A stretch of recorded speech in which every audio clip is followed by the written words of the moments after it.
Base Shankar base पाय. Hello कोण वाजवायला आरंभ.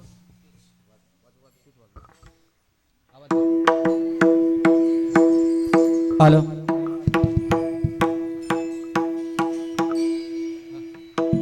हॅलो हॅलो सुरुवात. रामकृष्ण हरी जय जय राम कृष्ण हरे जय जय राम कृष्ण हरी. जय जय राम कृष्ण हरे जय जय राम कृष्ण हरि जय जय राम कृष्ण हरी. जय जय राम कृष्ण जय जय राम कृष्ण जय जय राम कृष्ण हरी राम कृष्ण जय जय राम राम जय जय राम जय जय राम कृष्ण जय जय राम हरी. जय जय राम कृष्ण जय जय राम कृष्ण जय जय राम कृष्ण हरी. जय जय राम जय जय राम कृष्ण जय जय राम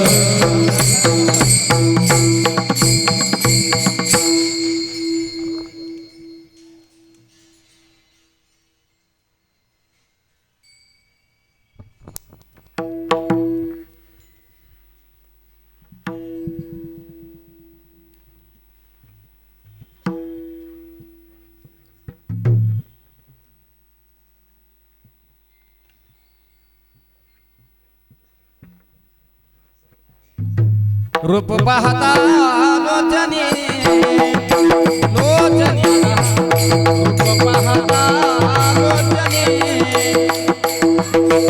रूप पाहता लोचने लोचने रूप पाहता लोचनी आले वो साधनी सुख झाले साधने साधने तुहा विठ्ठल बरवा बरवा तुहा विठ्ठल बरवा सुख झाले हो साधनी सुख झाले हो साधनी साधनी तुआ विठ्ठल बलवा बलवा तुआ विठ्ठल बलवा तुहा माधव बरवा तुहा माधव बरवा बरवा तुहा विठ्ठल बरवा बरवा तुहा माधव बरवा तुआ माधव बलवा बलवा माधव बलवा बलवा तुआ विठ्ठल बलवा बलवा तुआ विठ्ठल बलवा बहुत सुकृताची जोडी जोडी बहुत सुकृताची जोडी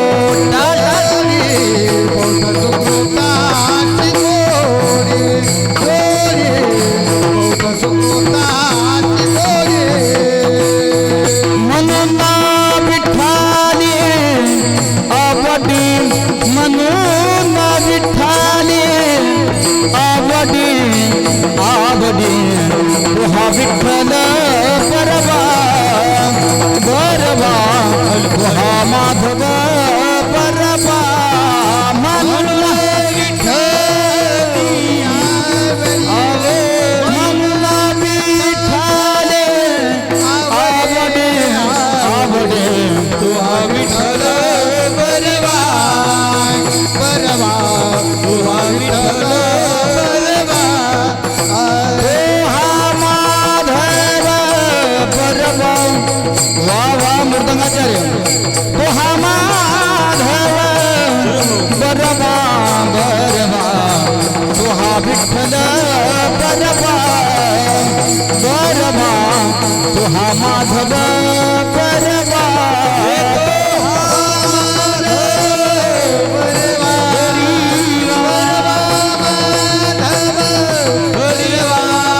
बलवा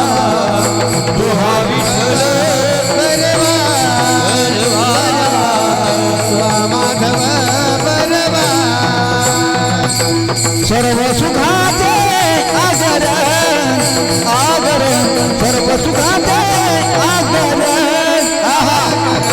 सर्व सुखाचे आगर सर्व सुखाचे आगर वापर तुला देवी वरा वापर तुला देवी वरा तो हा विठ्ठल बरोबा बरोबा तो हा मानव बरोबा बापर देवीवरा बापर देवीवरा तो हा विठ्ठल गरीबा परवा तो हा विठ्ठल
संतांचा महिमा तो बहु दुर्गम संतांचा महिमा तो बहु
संतांचा महिमा तो बहु दुर्गम, शाब्दिकाचे काम नाही ते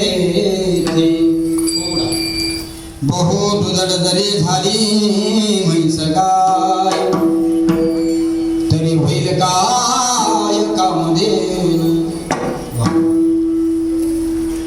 तुका म्हणे अंगी व्हावे ते आपण, बहु दुधड जरी झाली म्हैस गाय, तरी होईल काय कामधेनु. विठ्ठल विठ्ठल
संतांचा महिमा तो बहुदुर्गम, शाब्दिकाचे काम नाही तेथे.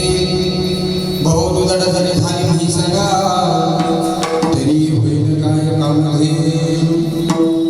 महायोग पीठे तडे भीमरथम, वरम पुंडरीकाय धातुं मुनींद्रैः. सभागत्य तिष्ठन्तमानन्दकन्दं, परब्रह्मलिंगं भजे पांडुरंग. पांडुरंगा गुरु प्रथम नमन, दुसरे चरण संतांच्या, ज्यांच्या कृपादाने कथेचा विस्तारो. बाबाजी सद्गुरु दास तुका जयांचे केली स्मरण होय सकळ विद्यांचे अधिकरण तेची बंधू श्री चरण श्री गुरूंचे ते नमस्कार हो नियता ओंकार स्वरूपा सद्गुरु समर्था अनाथाच्या राधा तुझं सदीर भाजयाची माता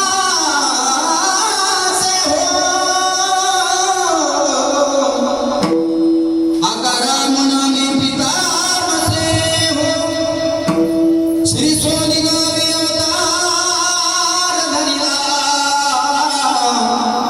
नमस्कार माझा मुनी प्रभूला भगवान रामकृष्ण मुनी गावाची जय. सगळ्यांचा आवाज आला पाहिजे. आपण परमहंस रामकृष्ण मुनी बाबांच्या पावन पवित्र दरबारामध्ये बाबांचा शिष्य परिवार अत्यंत लाडके अत्यंत जवळच आहे. हा सर्व भक्त परिवार बाबांच्या ज्या संस्थांमध्ये एकत्रित झालेला आहे. श्री गुरु मुनी बाबांचा हा पुण्यतिथी महोत्सव साजरा करण्याच्या निमित्ताने आपण सगळेजण या ठिकाणी एकत्रित आलो. म्हणून तुमच्या प्रत्येकाची हात बाबांपर्यंत पोहोचली पाहिजे. सगळ्यांनी हात उपर उठा घे असं मस्त वा. भगवान रामकृष्ण मुनी बाबा की जय. तुम्ही थांबा. यांचा आवाज आला पाहिजे ना खालचा. हा तुमचा आवाज आला पाहिजे ना. तुम्ही तिथे भगवान रामकृष्ण मुनी वा. विठाला विठाला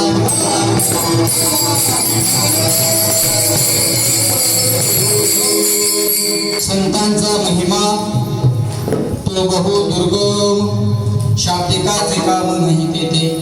बहुदुदड जरी झाली म्हैस गाय तरी बैल काय काम हे. उपस्थित प्रस्तुत प्राप्त प्रसंगी प्राप्त स्थळी निरूपणा करता निवडलेला अभंग वैराग्याचे मूर्तिमंत पुतळे संत श्रीमंत दिहूचे सुप्रसिद्ध साधू जगद्गुरु श्री तुकोबाराय यांचा फार नाही पण 3 चरणाचा अभंग सेवेसाठी निवडलेला आहे. अभंग हा 3 चरणाचा आहे.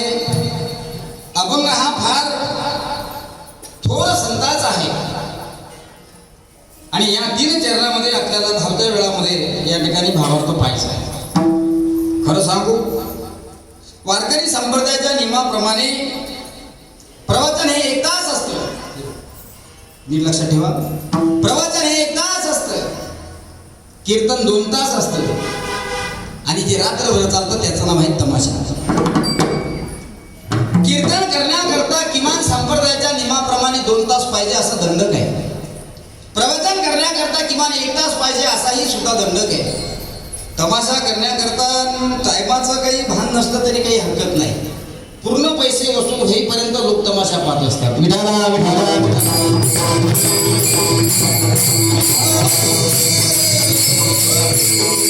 कारण मनाचं मनोरंजन होण्याकरता मनाचं मनोरंजन होण्याकरता तो तमाशा ठरलेला असतो.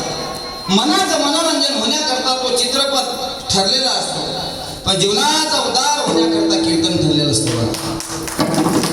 तुम्हाला जर तुमच्या जीवनाचा उद्धार करून घ्यायचा असेल तर कीर्तनामध्ये येऊन बसत जा.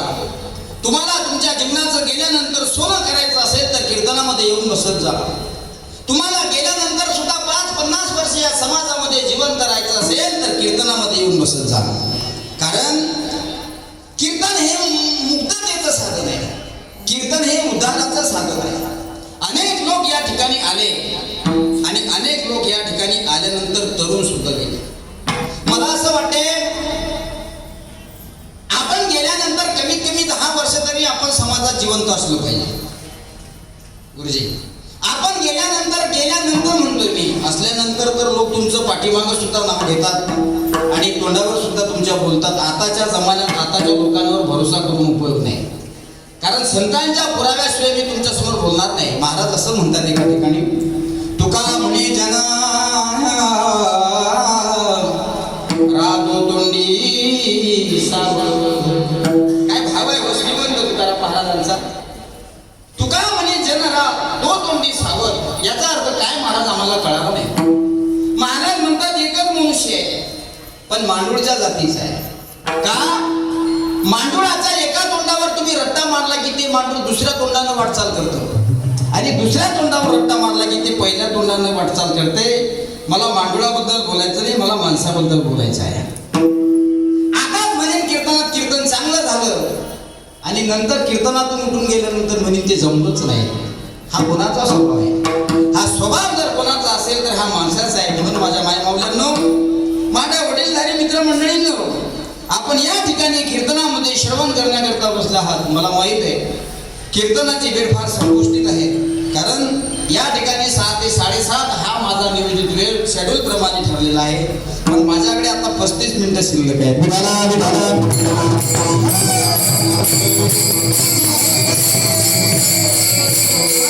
शास्त्रकार पुरावा देतात, जीवनाचं सोनं व्हावं असं तुम्हाला वाटत असेल तर ऐका ना कीर्तन. जीवनाचं सोनं व्हावं असं तुम्हाला वाटत असेल तर ऐका ना भागवत कथा. जीवनाचं सोनं व्हावं असं जर तुम्हाला वाटत असेल तर ऐका ना कीर्तन प्रवचन कथा. कारण कीर्तन प्रवचन कथा जीवनातल्या व्यथा दूर करण्यासाठी असतात. मला मनाचं मनोरंजन करावं असं जर तुम्हाला वाटत असेल तर मला असं वाटते 1,00,000, 1,25,000, 1,50,000 रुपयाचा मोबाईल प्रत्येकाकडे आहे. असं बोट ठेवत राहिलं ना आपण सेकंदाला रील बदलत असते. सेकंदाला रील बदलते हे सांगण्याची गरज नाही. प्रत्येकाला त्याचा अनुभव आहे, आणि प्रत्येक व्यक्ती तो अनुभव या ठिकाणी अनुभवत आहे. कारण सेकंदाला रील बदलते, आणि सेकंदाला रील बदलता बदलता बदलता बदलता केव्हा 8 ते 10 वाजतात हे त्या रील बदलणाऱ्या व्यक्तीला कळत नाही. मला असं सांगायचं आहे, हेच तुमचं मनाचं मनोरंजन आहे. मनाचं मनोरंजन म्हणजे काय? मनाला भ्रमात टाकणे, आणि भगवंताने दिलेला अमूल्य किमतीचा वेळ त्याला सुद्धा आपण उलाढून पलीकडे जाणे, याला म्हणतात मनोरंजन.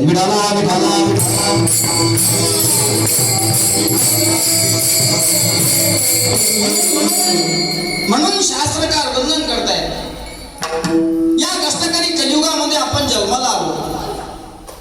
जन्माला आल्यानंतर हा मनुष्य प्राणी आहे. जन्माला आल्यानंतर या व्यक्तीचं काही ना काही कारण पाहिजे असते. बघा, आपण जन्माला येतो कुठलंही कारण नसताना. का आहे कारण? कोणाचा स्टॅम्प पेपर आहे का की मी या तारखेला या दिवशी या वेळेला जन्माला आलो, अगोदर माझा स्टॅम्प पेपर तयार झाला आणि नंतर त्या शेड्यूल प्रमाणे माझा जन्म झाला, असं काही आहे का? आहे का? मला साधू बद्दल तुम्हाला सांगायचं आहे. आज आपण परमहंस रामकृष्ण मौली बाबांच्या 35व्या पुण्यतिथी महोत्सवाच्या निमित्ताने सगळे लोक या ठिकाणी एकत्रित आलो. हे कसा करतात? परमहंस बाबांच्या चरणी आपली श्रद्धा समर्पण करण्याकरता, परमहंस मुनी बाबांच्या चरणी आपली भक्ती समर्पण करण्याकरता तुम्हीही त्या पंक्तीमध्ये बसलात, आणि मला असं वाटते आमचे वारकरी लेकरं सुद्धा त्या पंक्तीमध्ये बसलेले आहेत. याचा अर्थ असा आहे की मौनी बाबा आपली आई आहे, आणि मौनी बाबाचे आपण सगळे लेकरं आहोत. बघा, मौनी बाबाचे आपण सगळे लेकरं आहोत, आणि त्या मौनी बाबांच्या विषयी कितीही आपण वर्णन या ठिकाणी करण्याचा प्रयत्न केला तरी मला असं वाटते, हे बोल माझे मतीचे नव्हती का साचे, कृष्णा उद्धव हिताचे सांगितले ते विसाचे. एकनाथी भागवतामध्ये वर्णन आलेलं आहे. शांती ब्रह्म एकनाथ महाराज चिरंजीव पदामध्ये वर्णन करतायत. भगवान श्रीकृष्णाने अर्जुनाचा रथ कुरुक्षेत्रावर उभा केला. पुरावा देईन मी तुम्हाला. तुम्ही जर म्हणत असाल महाराज असं म्हणताय तुम्ही कीर्तनाच्या माध्यमातून सांगताय ना तुम्ही समाजाला, भगवान श्रीकृष्णाने अर्जुनाचा रथ कुठे उभं केला? उघडा भगवद्गीता, काळा पहिला श्लोक आहे, धर्मक्षेत्रे कुरुक्षेत्रे समवेता युस्तवः मामका पांडवाशैव किम कुर्वत संजय. याचा अन्वय करावा लागतो. गीता शास्त्र जेवढं सोपं तुम्हाला ऐकायला वाटतं तितकं त्याचा शब्दशः अर्थ समजावून सांगणं फार कठीण आहे. म्हणून त्याचा अन्वय या ठिकाणी करावा लागतोय. महाराज असं म्हणताय, अर्जुनाच्या माध्यमातून जर समाजाचं हित होत असेल तर अर्जुनाला गीता सांगायला काय हरकत आहे? तुम्हाला काय वाटतंय? भगवंताने गीता फक्त अर्जुनाला सांगितली का? हा मौल्यांनो बोलत जा गुरुजी. वा वा. अरे अर्जुन निमित्त आहे, कारण अर्जुन हा श्रवण करणारा अधिकारी होता. अर्जुनाच्या माध्यमातून आज या विश्वामध्ये तळागाळामध्ये जाऊन पोहोचलेली एकमेव जगाच्या पाठीवर श्रेष्ठत्व मिळवलेली ती म्हणजे श्रीमद भगवद्गीता आहे. म्हणून हिंदू धर्मासारखा धर्म नाही, वारकरी संप्रदायासारखा पंथ नाही, आणि श्रीमद भगवद्गीतेसारखा ग्रंथ नाही. हे काय करतात तुम्हाला? एकाला मी विचारलं, महाराज आमचा पंथ असा आहे, आमचा पंथ तसा आहे. त्याला म्हटलं तुमचा संप्रदायामध्ये यायला काय हरकत आहे? बलाढ्य संप्रदाय, तळागाळामध्ये पोचलेला संप्रदाय, म्हणून वारकरी संप्रदायासारखा संप्रदाय नाही. आणि हिंदू म्हणून घेतोय ना आपण एकमेकाला, का आपण स्वाभिमानाने सांगत असतो, गर्व से कहो हम हिंदू है, गर्व से कहो हम हिंदू है. एकमेकाची निंदा करणं चालूच आहे, एकमेकाची टवळकी करणं चालूच आहे, एकमेकाचे पाय ओढणं चालूच आहे, तरी सुद्धा आपण स्वाभिमानाने म्हणतो गर्व से कहो हम हिंदू आहे. हे हिंदुत्वाचं लक्ष नाही का? एखादा गरीब व्यक्ती जर मागे जात असेल तर त्या गरीब व्यक्तीला पुढे घेऊन जाणं ही हिंदुत्वाची खरी ताकद आहे. आणि हे म्हटलं पाहिजे खरं हिंदुत्वाचं लक्ष. म्हणून सांगतोय ना आपण, बघा तुम्हाला जर टाळ्या वाजवा वाटल्या ना, अशा मोकळ्या वाजवा, विठाला विठाला.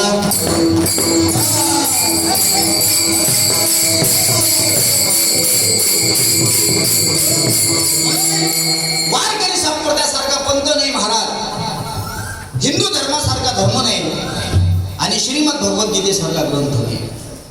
का नाही असं म्हणता तुम्ही महाराज? मी संतांचा महिमा तुम्हाला सांगणारच आहे. अभंगाचा अर्थ तर मी 5 मिनिटात सांगून मोकळा होईल तुम्हाला, पण मी वेळेचा फार पक्का आहे. माझा हरिपाठ बरोबर 5ला चालू होतो, तुम्हाला माहित आहे. कीर्तन सुद्धा 6ला चालू झालंच पाहिजे हे मला माहित आहे. कारण मला माहित आहे आम्हाला कोणीतरी दिलेला तो संकल्पित वेळ आहे की महाराज या वेळामध्ये तुमचे सगळे सांप्रदायिक कार्यक्रम आटोपले पाहिजे. आणि या टायमाचा विषय डोक्यामध्ये ठेवता आम्ही सगळे कार्यक्रम टायमावरच करतो, नाही का? म्हणून 7:30 पर्यंत आपल्याला वाटचाल करायची आहे आणि या ठिकाणी आपल्याला अर्ध्या तासामध्ये आता थांबायचं आहे. मी अभंग सुद्धा तुम्हाला सांगणारच आहे. अभंग हा 3 चरणाचा आहे, अभंग हा जगद्गुरूचा आहे, अभंग हा श्रीमंत संतांचा आहे, अभंग हा वैराग्याची मूर्तिमंत पुतळे अशा असणाऱ्या व्यक्तिमत्वाचा आहे का? साधू कोणाला म्हटलं पाहिजे, संत कोणाला म्हटलं पाहिजे? प्रापंचिक व्यक्तीला साधू म्हटलं जातं का हो? प्रश्नाचं उत्तर नाही महाराज. प्रापंचिक व्यक्ती कधी साधू होऊ शकत नाही. प्रापंचिक व्यक्ती साधूची बराबरी करण्याचा प्रयत्न करत असतो. आपण सगळे प्रापंचिक आहोत. प्रापंचिक आहोत म्हणजे संसारिक लोक आहोत. आपण या प्रपंचामध्ये राहून नुसतं याचा विचार करत असतो की मी सुद्धा कधी काळी साधू झालं पाहिजे. ऐका एखाद्या व्यक्तीला साधू सारख्या गप्पा जरी करता आल्या तरी तो साधू बनू शकत नाही. अभंग तोच आहे. संतांचा महिमा तो बहुदुर्गम, शाब्दिकाचे काम नाही देते. अर्थात बोलणाऱ्या माणसाला संतांचा महिमा कळत नाही असा याचा अनुभव आहे. शाब्दिकाचे काम नाही देते. महाराज काही उदाहरण देतात, महाराज काही दृष्टांत या ठिकाणी देतात. काय आहेत महाराज? साधकांनी जगद्गुरु श्रीमंत तुकाराम महाराजाला विचारलं, महाराज आपण आम्हाला सांगताय साधूचा महिमा, आम्ही प्रापंचिक लोक वर्णन करण्याचा प्रयत्न करतोय, पण प्रापंचिक भोग भोगणारा व्यक्ती हा साधूचा महिमा वर्णन करू शकत नाही. का करू शकत नाही महाराज? याच्याबद्दल काही उदाहरण आहे का? तुकाराम महाराज फार विद्वान होते. इतके विद्वान होते की तुकाराम महाराजांनी प्रश्न केलेल्या साधकाला सुद्धा प्रश्नाचं उत्तर दिले. महाराज उत्तर देतात दुसऱ्या चरणात, ऐका. बहुत उदट जरी झाली म्हैस गाय, तरी होईल काय काम देणू कल्पना करा. आपण सगळे लोक शेतीमध्ये राहता असं नाही. बरेचसे बाबांचा भक्त परिवार हा ग्रामीण भागामध्ये सुद्धा अटॅच आहे, ग्रामीण भागामध्ये सुद्धा वास्तविक आहे. आणि काही असतील आपल्याकडे असे भक्त, काही असतील आपल्याकडे असे प्रापंचिक लोक, काही असतील आपल्याकडे असे साधू लोक, महाराज लोक, भक्त लोक की त्यांच्याकडे गायी आहे. काही लोकांकडे म्हशी सुद्धा आहे. पण तुकाराम महाराजांनी ऐऱ्या गैऱ्या गाई म्हशीचं वर्णन केलं नाही. गुरुजी, बहु दुधाळ जरी झाली म्हैस गाय, तरी होईल काय काम देणू? तुमच्या ग्रामीण भागामध्ये गोठ्यामध्ये हजारो शेकडो गाई म्हशी आहेत. दररोजच्या हजारो लिटर दूध देतात. ते डेअरीला सुद्धा जातं. या डेअरीला भेटत नाही पण डेअरीला वेळेवर जातं. या डेअरीला भेटत नाही पण वेळेवर डेअरीला जातं. हजारो लिटर दूध देत असतील त्या गाई म्हशी. पण तुकाराम महाराज म्हणतात, अरे वेड्या, ग्रामीण भागामध्ये गोठ्यामध्ये असणाऱ्या गाई म्हशी हजारो लिटर जरी दूध देत असल्या तरी स्वर्गातल्या कामधेनूची बराबरी करत नाही. तसं आमच्यासारखे पोपटासारखे पटापटा बोलणारे जरी साधू लोक असले तरी मला असं वाटते मौनी बाबाची बराबरी कोणी करू शकत नाही. म्हणून त्या संतांना सुद्धा कधी काळी मायेची उपमा आपण दिली पाहिजे. महाराज तर एका ठिकाणी असं म्हणतात, तुम्ही संत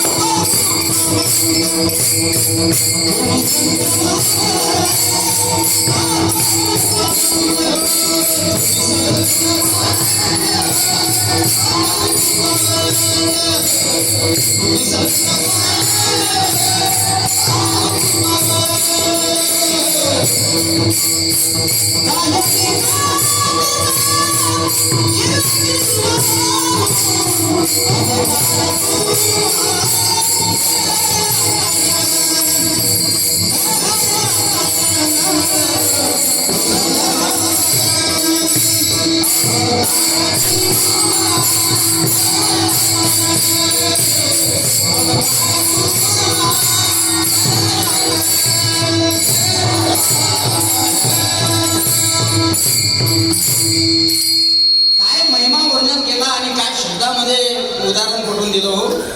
तुम्ही संत आहात, तुम्ही माय आहात, तुम्ही कृपावंत आहात आणि तुम्ही माय आहात, तुम्ही संत आहात, तुम्ही कृपावंत आहात, तुम्ही उदार आहात.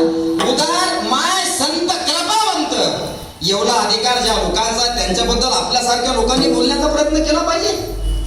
शक्य वाटते तुम्हाला? तुम्हाला जर असं वाटत असेल की मी साधूच्या गप्पा करतोय म्हणून मी साधू झालो, आपण प्रापंचिक लोक साधूच्या गप्पा कितीही पट्टीचा करणार असला तरी साधूची बराबरी केल्या जात नाही. कारण साधू हे साधू असतात.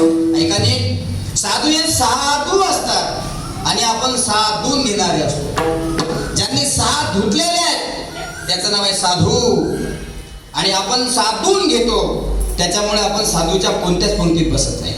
काम, क्रोध, लोभ, वैरी, मद, मत्सर, अहंकार, लोभ, आशा, तुमचं आमचं प्रत्येकाचं जीवन हे आशामध्ये, लोभामध्ये, कामामध्ये, क्रोधामध्ये, वासनेमध्ये चाललेलं आहे. त्याच्यामुळे मला तरी असं वाटतंय माझ्या राजांनो की साधूची बराबरी आपण कितीही करण्याचा प्रयत्न केला तरी सुद्धा आपण त्या साधूची बराबरी करू शकत नाही, कारण साधू हे साधू असतात. मग मला एक सांगा, तुमचं आमचं या ठिकाणी जन्माला आल्यानंतर कुठल्याही प्रकारचं कारण नसतं.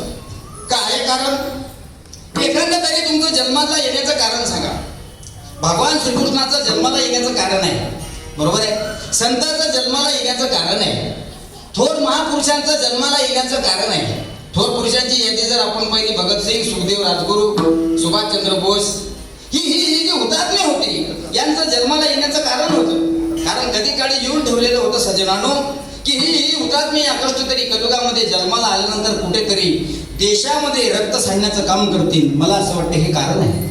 सांगलंय माझ्या भगतसिंगाने, सांगलंय माझ्या राजगुरूने, सांगलंय माझ्या सुखदेवाने, सांगलंय माझ्या राजगुरूने.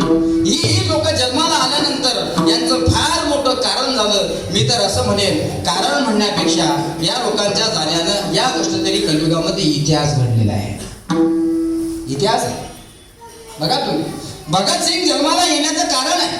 10 वर्षाचा होता भगतसिंग गुरुजी, ऐका, 10 वर्षाचा होता भगतसिंग. जालियनवाला बाग हत्याकांड त्या ठिकाणी घडला होता आणि जालियनवाला बाग हत्याकांड त्या ठिकाणी घडला. आईच्या पोटाला धरलेला आहे भगताने. 10 वर्षाचा आहे तो भगत. आई भगताला घेऊन निघाली. चाल भगत, चाल भगत, चाल भगत, कुठं जायचंय मा आपल्याला, कुठं जायचंय मा आपल्याला, असं भगत म्हणत होते. त्यावेळेस आईने सांगितलं, चल म्हणे आपल्याला बाजारात फिरण्याकरता जायचंय. असतात ना छोटी मोठी मुलं जी आपल्या आईचं, मम्मीचं, मॉमचं, मदरचं बोट पकडून कुठंतरी फिरण्याकरता जात असतात. तसा त्यातला एक भगतसिंग होता. निघाला आपल्या मनासोबत, मा कुठं जायचंय. माईने सांगितलं, भगत आपल्याला नाही का सहज फिरायला जायचंय म्हणे. फिरायला जाता जाता त्या ठिकाणी अचानक गोळीबार चालू झाला. बघा, गोळीबार चालू झाला. हजारो हिंदुत्व मरण त्या ठिकाणी मरण मृत्युमुखी पडले. 10 वर्षाचं वय होतं भगतसिंगाचं. एकच उदाहरण सांगतो. भगतसिंग, सुखदेवाचं सुद्धा सांगता येते, राजगुरूचं सुद्धा सांगता येते, सुभाषचंद्र बाबूचं सुद्धा सांगता येते, लोकमान्य टिळकांचं सुद्धा सांगता येते. पण वेळ मात्र थांबत नाही. कारण राम नाम पेरुने वंदे क्यों अपना मुड़ा जाए रे समय का. तुम्ही थांबसान पण टाइम थांबत नाही. विठाला विठाला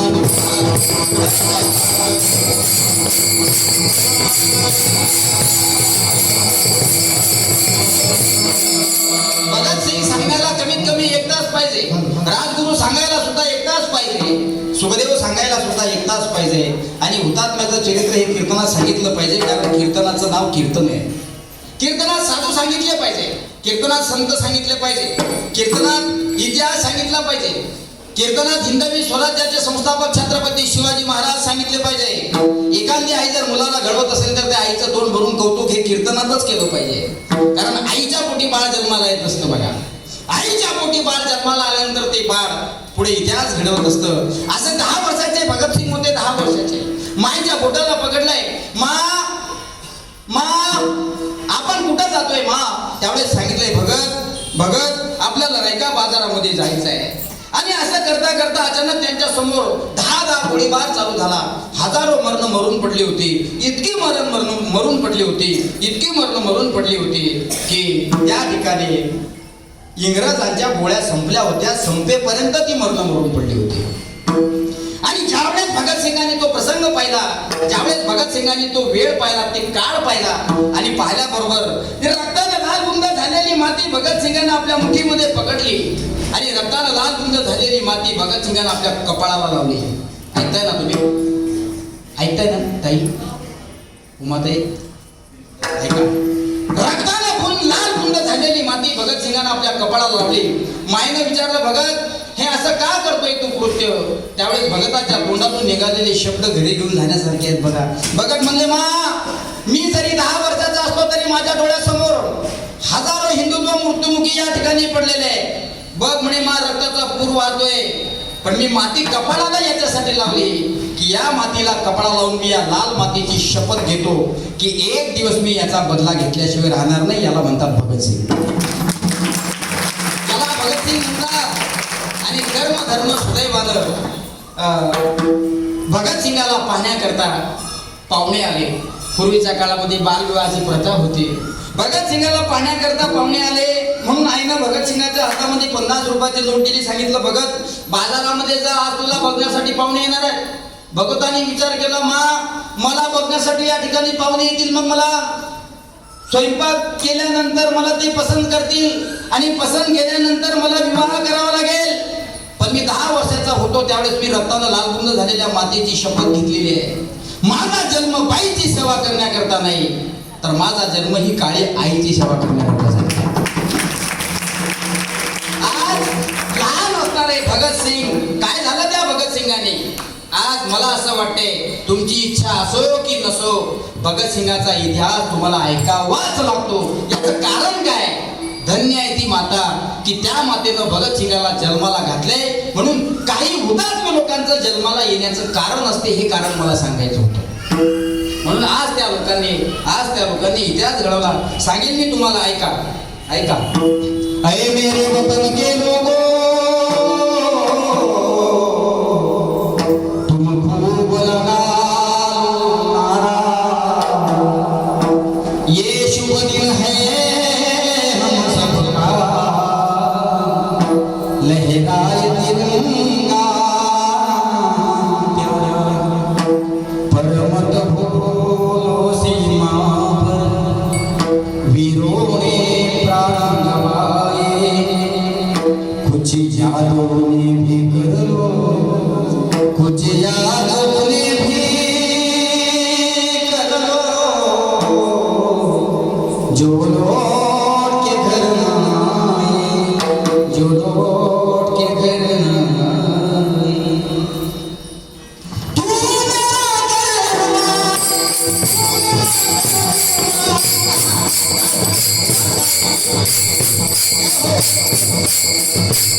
आज लोकांचा इतिहास आपण ऐकल्यानंतर मला असं वाटतंय कीर्तन श्रवण करणाऱ्या श्रोते मंडळीच्या शरीरावरचे रोम रोम त्याचा पुरावा देत असतात. रोम उभे राहतात ना माझ्या राजांना तुमच्या अंगावरचे, ज्या अर्थी तुमच्या अंगावरचे रोम रोमांच उभे राहतात त्या अर्थी या लोकांनी धर्माकरता रक्त टाकले, त्या अर्थी या लोकांनी समाजाकरता देशाकरता हिंदू धर्माकरता रक्त टाकलंय. मला असं वाटतंय तुम्ही आम्ही प्रापंचिक लोक जन्माला आल्यानंतर जन्माचं येण्याचं एक तरी कारण दाखवा. मी तुम्हाला भगतसिंगाचं कारण दाखवलं. आता आपलं कारण काय आहे? आपलं कारण जर कोणतं असेल, हनुमान महाराज वाढावे संतान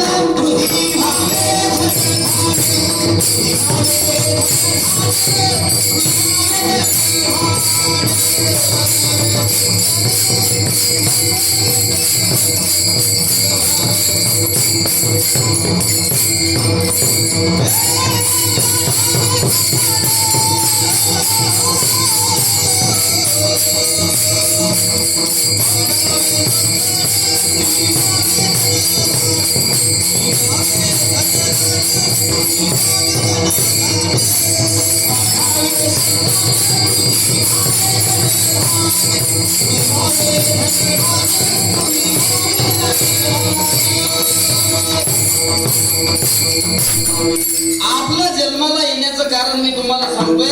एकाला मी विचारलं, काका हो काका काय म्हणतो महाराज तुम्ही जन्माला येण्याचं कारण सांगता का? एखादं काकाने फार सुंदर उत्तर दिलं गुरुजी. त्यांनी एका शब्दात उत्तर दिलं, वाढावे संतान ग्रही व्हावे धनधान्य. बस घरामध्ये मालमत्ता टजून असला पाहिजे, बँकेमध्ये बॅलन्स भरभरून असलं पाहिजे, माझ्या धर्मपत्नीच्या अंगावर मरणाचं सोनं असलं पाहिजे, माझी मुलं सुद्धा विदेशात शिक्षणासाठी असली पाहिजे, माझं शेत रोडच्या कडेला असलं पाहिजे. असं म्हणताय महाराज तुम्ही, माझं शेत तर हे रोडच्या कडेला असलंच पाहिजे, पण दुसऱ्याचं शेत सुद्धा माझ्या कडेला असलं पाहिजे. हा प्रापंचिक लोकांचा विचार आहे. म्हणून हुतात्म्याचं जन्माला येण्याचं कारण आहे. मृत्यू लोकांमध्ये प्रपंच करणाऱ्या लोकांना जन्माला येण्याचं अजिबात कारण नाही. तुकाराम महाराजांनी त्याचं कारण दिलं, पण संतांना जन्माला येण्याचं फार मोठं कारण आहे. आज परमहंस रामकृष्ण मौनी बाबांच्या 35व्या पुण्यतिथी महाउत्सवाच्या निमित्तानं आपण सगळे लोक या ठिकाणी एकत्रित आलो. मला असं वाटतंय बाबाने आपल्याला जो जिव्हाळा या ठिकाणी दिला, बाबाने माहिती प्रेम कथाही कमी पडू दिलं नाही. मला असं वाटतंय हे साधूचं जन्माला येण्याचं अवतार करण्याचं सगळ्यात मोठं कारण असलं पाहिजे. आपण सगळे लोक या ठिकाणी एकत्रित आलो. मला असं वाटतंय मौज मजा करण्याकरता आलो का? आज गुरुकुशा आहे, गुरुपौर्णिमा आहे आणि आषाढातली ही गुरुपौर्णिमा आहे. ही पौर्णिमा जीवनामध्ये अनुभवला येण्याकरता भाग्य नाही. आषाढातली गुरुपौर्णिमा गुरुच्या प्रत्यक्ष सानिध्यामध्ये गुरुच्या सोबत साजरी करण्याकरता भाग्य नाही तर सौभाग्य लागतं बघा. आणि आपण या ठिकाणी बसलेले सगळे लोक भाग्यवान नाही, सौभाग्यशाली आहात. सौभाग्यशाली म्हणतात, हा सौभाग्यशाली आशीर्वाद फक्त स्त्रीला दिला जातो असं नाही. हा सौभाग्यशाली आशीर्वाद कधी काळी माणसाला सुद्धा लागू पडतो. जे साधूच्या चरणावर नतमस्तक होण्याकरता आलेले लोक आहेत. मला असं वाटतंय साधूची प्रापंचिक लोकांना कधी काळी भेट होत नाही, पण ज्या प्रापंचिक लोकांना कधी काळी साधूची भेट होते ते लोक भाग्यवान नाही तर ते सौभाग्यशाली आहेत. म्हणून प्रापंचिक लोकांना जन्माला येण्याचं कुठलंही कारण नाही, कारण आपण काही कीर्ती करत नाही त्याच्यामुळे आपला इतिहास सुद्धा घडत नाही. म्हणून आणि प्रापंचिक लोक काय करतात याचा विचार जर आपण केला तर प्रापंचिक लोक साधूची बराबरी करण्याचा प्रयत्न करतात. आज परमहंस रामकृष्ण मौनी बाबांच्या 35व्या पुण्यतिथी महाउत्सवाच्या निमित्तानं आपण उपस्थित आहोत. याचं कारण आहे बाबांनी 42 तीर्थाचं भ्रमण केलंय. महाराष्ट्राच्या बाहेर अनेक राज्यामध्ये जाऊन तीर्थ भ्रमण केले आणि त्या भ्रमणातून निघालेला अभ्यास, त्या भ्रमणातून निघालेलं ज्ञान, त्या भ्रमणातून मिळालेली सिद्धी, आज त्या सिद्धीच्या आधारावर तुम्ही आम्ही सर्व लोक जीवन जगतोय. माझ्या राजांनो, मौनी बाबाचे असे काही चमत्कार ही भक्त लोक या ठिकाणी सांगतायत. ते स्वतःही रडतात आणि मला असं वाटतं ऐकणारा सुद्धा रडत असतो. का? आदरणीय पाठक साहेब या ठिकाणी बसलेले आहेत. कधी काळी आम्ही रात्री जर ऑफिसमध्ये चर्चा करत बसलो तो 12, 1, 12:30 पाऊण होतो कधी कधी. मग अशा गप्पा रंगात येतात आणि वेगळ्या गप्पा नसतात. बरं, तुमचे लेकरं काय करतात, तुमच्याकडे वावर किती आहे, शेतामध्ये तुम्ही सोयाबीन पेरले का भुईमुंग पेरला, ह्या रिकाम्या गप्पा नसतात. गप्पा या साधूच्या असतात. का? प्रपंचाच्या गप्पा तुम्ही कितीही करा त्याच्यामध्ये तुम्हाला शेवटी मिळणार ते दुःखच. आणि साधूच्या गप्पा तुम्ही कितीही करा, त्याच्यामध्ये तुम्हाला मिळणार ती शेवट मुक्ती म्हणजे मुक्ती. कारण संत चरणे ठेविता भाव, तेने भेटे देव आप्या.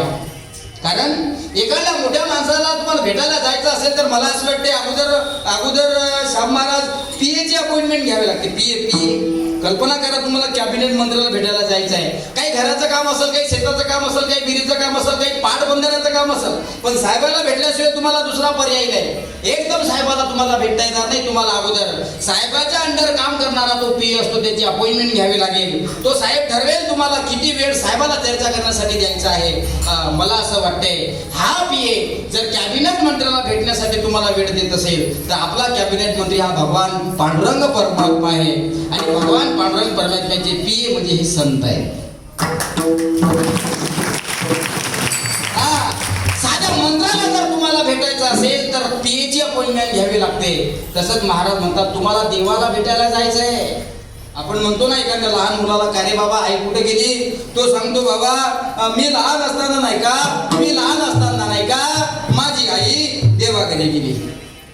सहज शब्द टाकत असतो तो, पण त्या लहान लेकराचे शब्द हे कुठेतरी हृदयामध्ये घर करून राहत असतात. बघा, मला एक सांगायचं आहे, जसं लहान बाळ तिला विचारल्यानंतर ते सांगतं माझी आई देवा घरी गेली, त्याची आई देवा घरी गेली, तिची तिचा वेळ आला होता म्हणून ती गेली. मला असं वाटते या ठिकाणी बसणारा प्रत्येक जीव आत्मा, या ठिकाणी बसणारा प्रत्येक मनुष्य प्राणी, या ठिकाणी बसलेला प्रत्येक व्यक्ती, या ठिकाणी म्हटल्यापेक्षा या जगात जेवढेही मनुष्य प्राणी जन्माला आलेले आहेत त्यांना एक दिवस या कष्टतरी कलियुगाचा निरोप कायमचा घेऊन देवाच्याच घरी जावं लागतं. का कोणी आलं इथं आजीवन राहण्यासाठी? कोणी जर आलं असेल तर हात वर करा. कीर्तन झाल्यानंतर मी त्याचा सत्कार करतो. आहे का कोणी असं? हात वर करा. महाराज खोटं बोलताय तुम्ही. मी 10,000 वर्ष जीवन जगण्यासाठी या ठिकाणी आलो असा एखादा दाखवा. 1000 रुपयाचं बक्षीस देतो मी आता. नाही महाराज, अरे मोठ्यांची यादी ठेवली, प्रत्येकाला देवाच्या घरी जावं लागतंय. कारण कबीर महाराजांनी यादी दिली तेवढी यादी थांबतो आणि भजनाकडे ओढतो. ऐका, पीर मरे पैगंबर मरे, मर मर गे जिंदा होगी, जपी तपी सन्यासी मर गए हकीम रोगी. नबी मर गए नसबी मर गए, मर गए सहस्राध्यासी, 43 कोटी देवता मर गए, पड़े काल के फांसी. जब अजब तड़का पे तो क्या जाने लड़का.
पाऊण तासापासून आम्ही कीर्तन करतो, तुम्ही सगळे ऐकता.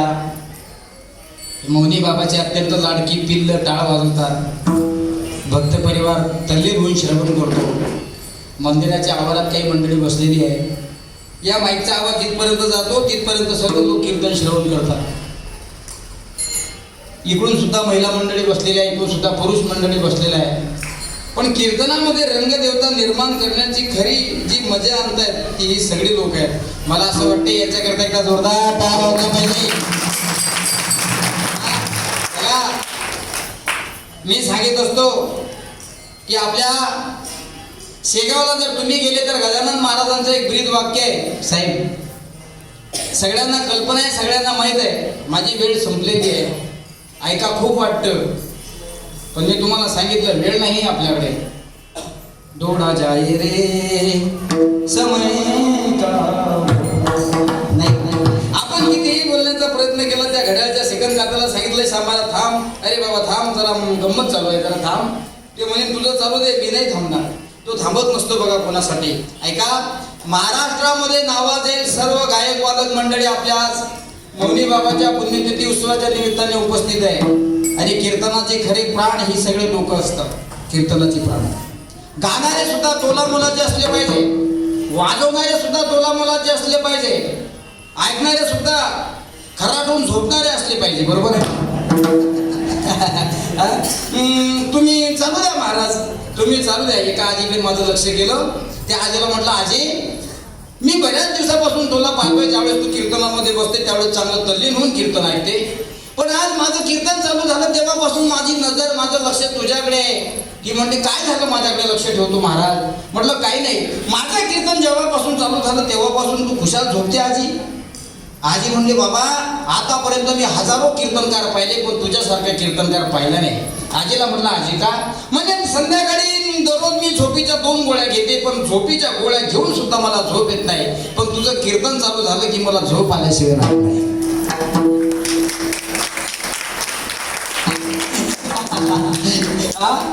का वाचो का कथा सुनाई महाराज, गुजरातीमध्ये फार गोड वाक्य आहे.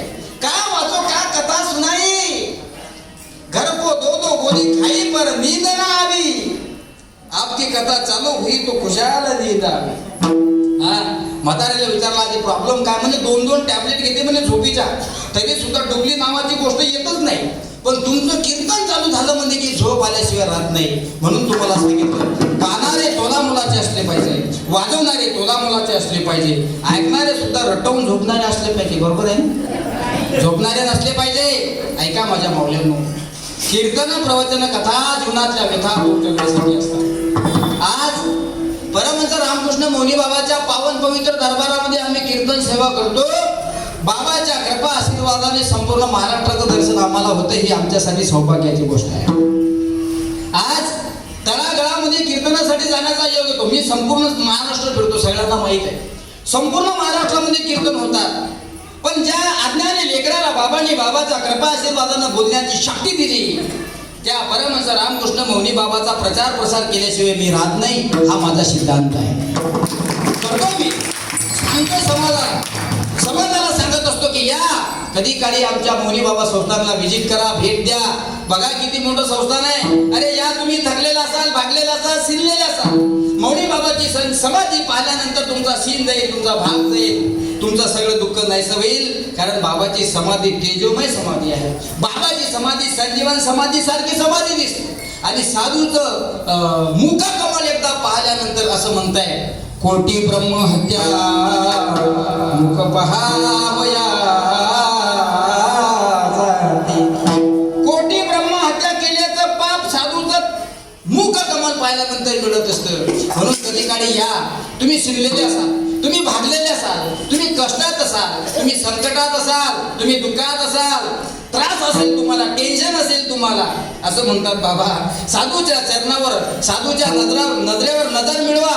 बघा तुम्ही साधूच्या नेत्रामध्ये जर तुमचे नेत्र मिळत असतील तर असं म्हणतात तुमचं मन साधूच्या नेत्राकडे स्थिर असलं पाहिजे, तुमची नजर साधूच्या डोळ्याकडे स्थिर असली पाहिजे, साधूची नजर तुमची नजर. ज्यावेळेस दोघांची नजर होते त्यावेळेस मला असं वाटते हे मन साधूच्या चरणामध्ये विलीन होत असते. शास्त्रकार वर्णन करताय, आता कोठे धावी मन तुमचे चरण देखलिया. पुढे भाग गेला, सीन गेला आणि जीवनामध्ये फक्त उरला तो आनंद.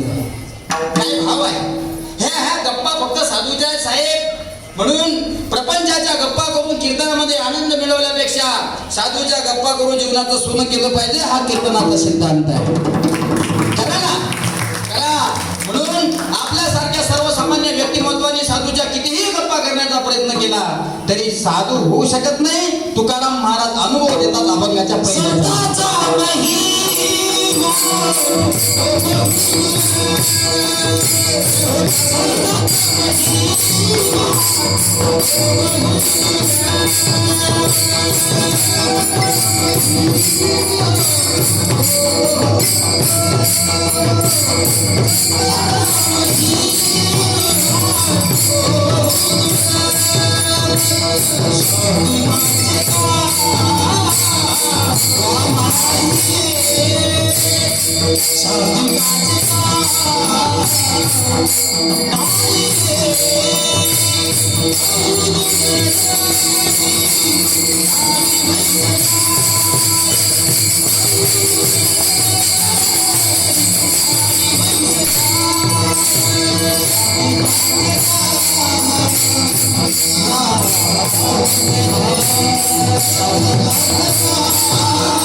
वा महाराज, काय गोड चाल गायली.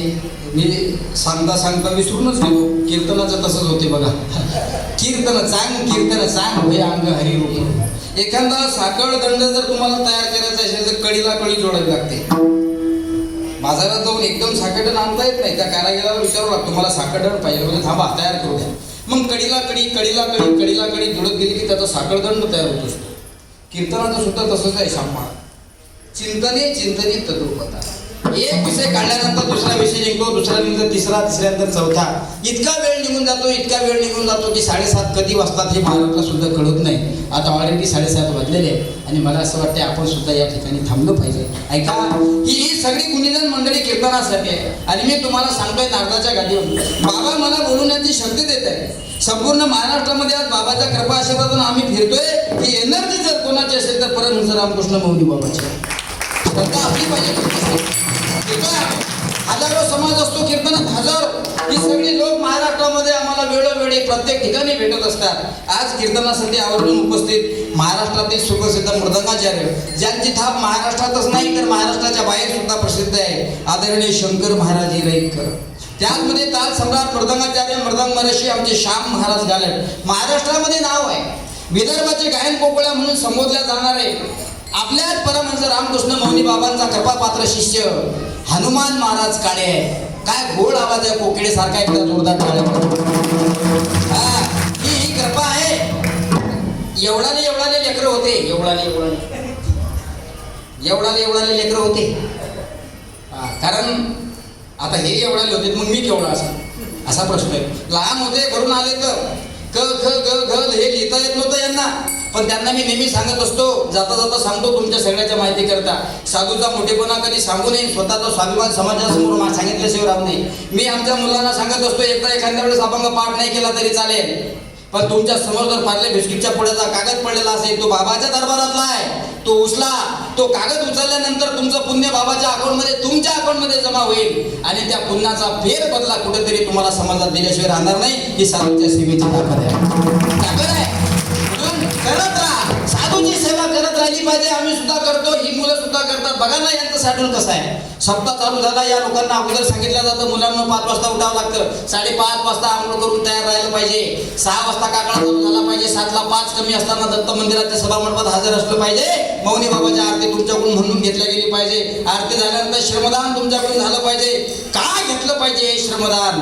म्हणून मौनी बाबांचं सुद्धा एक ब्रीद वाक्य आहे. त्या वाक्याचा अनुभव बऱ्याच लोकांना आला असेल, नसेल आला. त्या लोकांची प्रचिती बऱ्याच लोकांना आली असेल किंवा नसेल आलेल किंवा येईल.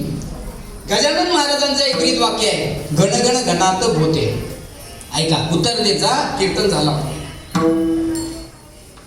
शिर्डीच्या साईबाबाचं एक ब्रीद वाक्य आहे, सबका मालिक बोला ना. मुके आहे का तुम्ही?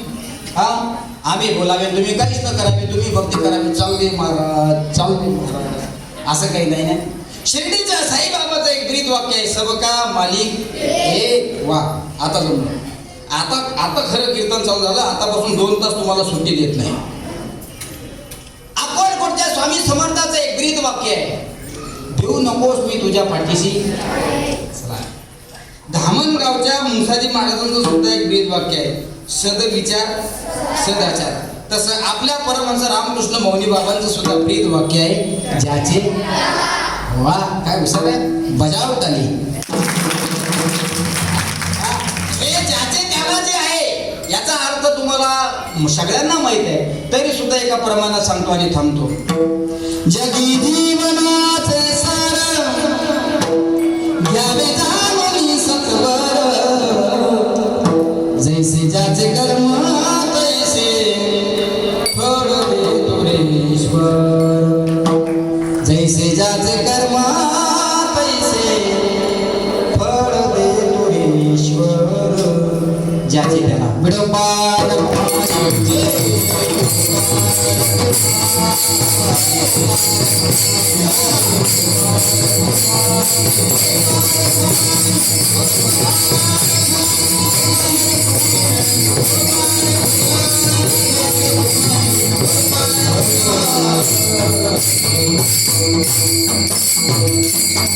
म्हणून साधूला सुद्धा असे लोक आवडत असतात, देवाला सुद्धा असे लोक आवडत असतात. याचे अनेक प्रमाण देऊन मला वेळ लांबवत आहेत, पण वेळ लांबवचा नाही.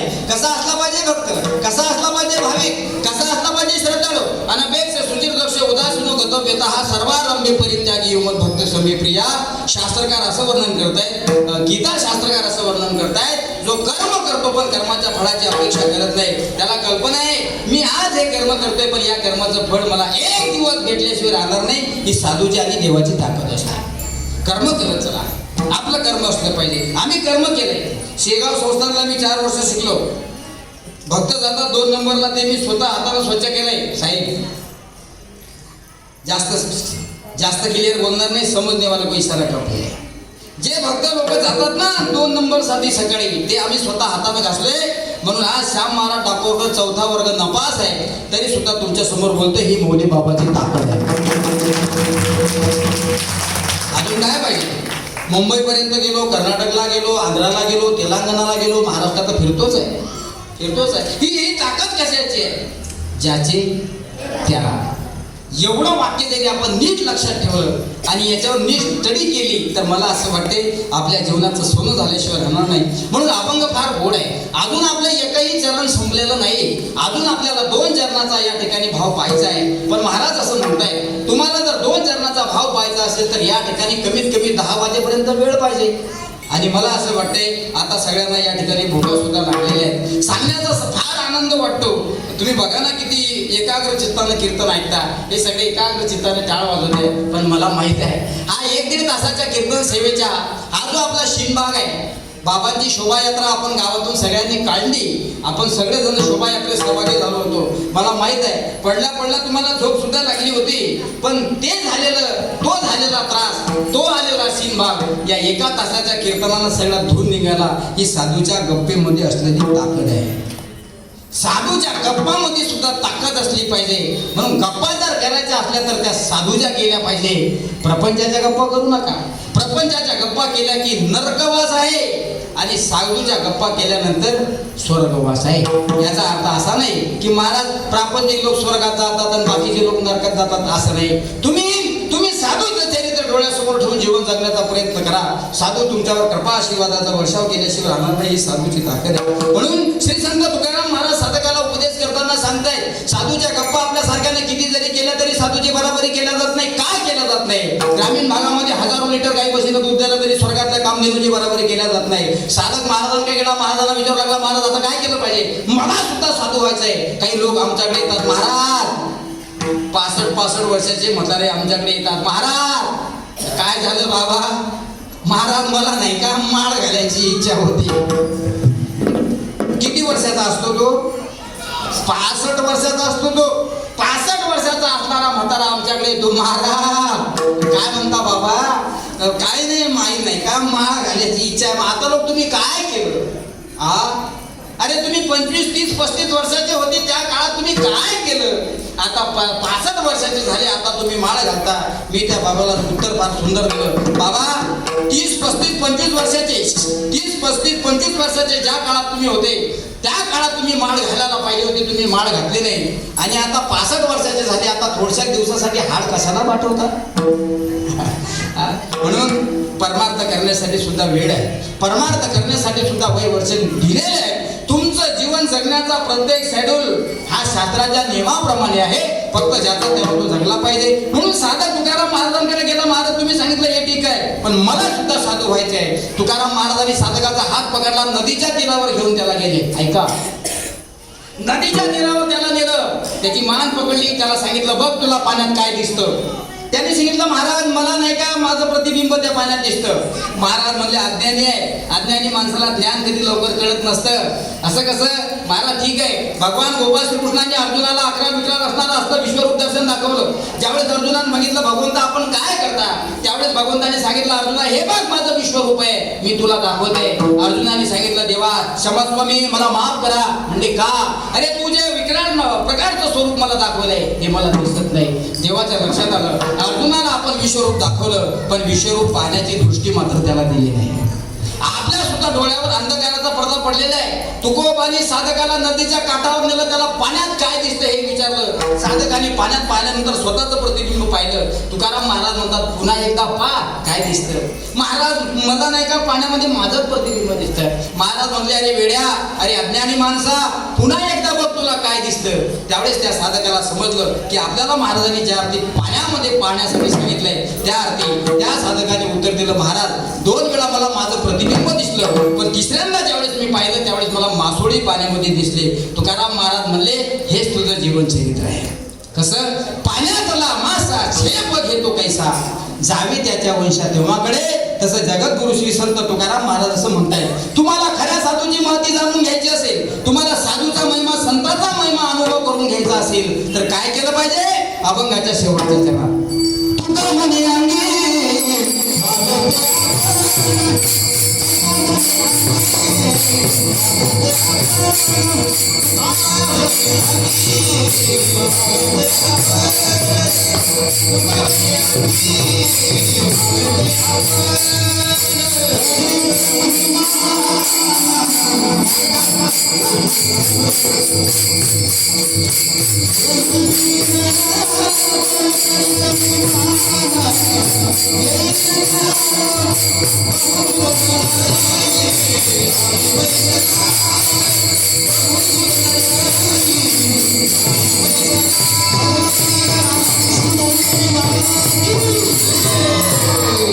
आवाज नाही आला. हे उभे असणारे मंडळी भगवान रामकृष्ण मौनी बाबा की ज्ञानेश्वर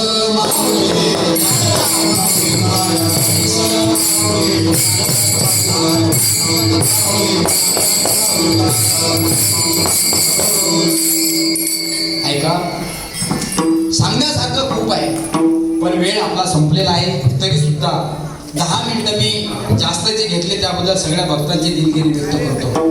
कारण सांगण्यासारखं खूप आहे आणि तुमच्यासारखे सगळे श्रोते समोर बसल्यानंतर सांगण्याचा आनंद या ठिकाणी येतो. पण आपण या ठिकाणी थांबलं पाहिजे. अरे सर सलामत तो पगडी 50 आहे का नाही? पुन्हा योगी असं म्हणतात मी पुन्हा येईल, मी पुन्हा येईल, पुन्हा येईल. अरे पुन्हा यायला मी चाललोच कुठे? मी इथंच आहे, मी आहे येतेच. हा कदापि बदलाची विसरू नका असं म्हणतात. साधूच्या गप्पा करण्यामध्ये जो आनंद मिळतो हा वेगळा आहे. पण कधी काळी आपण वेळेचं सुद्धा भान या ठिकाणी ठेवलं पाहिजे. 3 चरणाचा अभंगाचा भाव तुमच्यासमोर मांडण्याचा प्रयत्न केला. श्रीमंत तुकाराम महाराजांचा हा अभंग आहे. त्यांचं चरित्र वर्णन करण्यासाठी आपली काय कीर्ती, आपली काय ख्याती. पण तरी सुद्धा लहान थोडी मोठा घास घेण्याचा प्रयत्न आपण या ठिकाणी केला. झालेली सेवा परमहंस रामकृष्ण मौनी बाबांच्या चरणी समर्पित. योगीराज संत सम्राट गजानन महाराज श्री समर्थ श्रीमंत तुकाराम महाराज तुम्हा सर्व मौनी बाबा समस्त भक्त परिवार यांच्या चरणी समर्पित करतो आणि सेवेला पूर्णविराम देतो. माझं कीर्तन तुम्ही 1-1.5 तासापासून सर्वांगाचे काम करून ऐकलं. मी तुम्हाला त्रास दिला नाही. फक्त आता जाता जाता मी संपूर्ण महाराष्ट्राला त्रास देतो तसा तुम्हाला सुद्धा एकदा त्रास देणार आहे. ज्यांना ज्यांना नीट ऐका, ज्यांना ज्यांना हात असतील त्यांनी हात वर करा. असं बोलावं लागतं साहेब. टाळ्या वाजवलं म्हटलं कोणी वाजवत नाही, पण कीर्तनात जर असं म्हटलं ना ज्यांना ज्यांना हात वर ऐकतो त्यांनी काय मला आहे ते काय आमची सुद्धा तीच इच्छा होती की तुम्ही हात वर केले पाहिजे. बरं महाराज हात वर केले, मग आता काय करायचं? हे सकाळपर्यंत असेच राहू द्यायचे. नाही, हात वर करा सगळ्यांनी आणि एक आवाज आला पाहिजे तुमच्या सगळ्यांचा. एक आवाज आला पाहिजे. दिसुद्या परमहंस रामकृष्ण मौनी बाबा संस्थानमध्ये भव्य दिव्य स्वरूपाचा पुण्यतिथी महोत्सव साजरा केला जातोय. प्रत्येक भक्त याच्यामध्ये सिंहाचा वाटा घेतोय. म्हणून महाराष्ट्राने आपल्या संस्थांमध्ये, महाराष्ट्रातल्या प्रत्येक सदस्यांनी आपल्या संस्थांमध्ये येऊन बाबाच्या चरणावर तल्लीन झालं पाहिजे अशी आपली इच्छा आहे. म्हणून कोणी टाळी वाजवण्याची काटकसर करू नका. सगळ्यांनी सर्वांगाचे काम करू नका. ओम गणे बाबा